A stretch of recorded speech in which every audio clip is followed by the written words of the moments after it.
Breaking news చూస్తున్నాం. మన సంస్కృతిని సాంప్రదాయాన్ని సజీవంగా ఉంచేది కళాకారుల చేతులే. ఆ చేతులను గౌరవించినప్పుడే ఒక నాగరికత నిజమైన అభివృద్ధిని సాధిస్తుంది. ఇదే సందేశాన్ని ముందుకు తీసుకువెళుతూ ఆంధ్రప్రదేశ్లో నిర్వహించిన ఆంధ్రప్రదేశ్ హస్తకళా మహోత్సవం 2026 ఘన విజయాన్ని సాధించింది.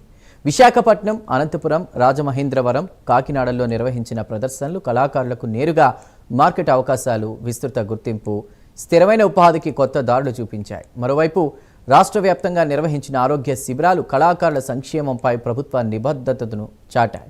భవిష్యత్తులో కూడా క్రమం తప్పకుండా ఆరోగ్య పరీక్షలు, హస్తకళా ప్రదర్శనలు కొనసాగించాలన్నారు AP deputy CM Pawan Kalyan. స్థానిక కళలను ప్రపంచ స్థాయికి తీసుకెళ్లే లోకల్ టు గ్లోబల్ విజన్తో ప్రభుత్వం ముందుకు సాగుతోందని ఎక్స్ వేదికగా పవన్ పేర్కొన్నారు.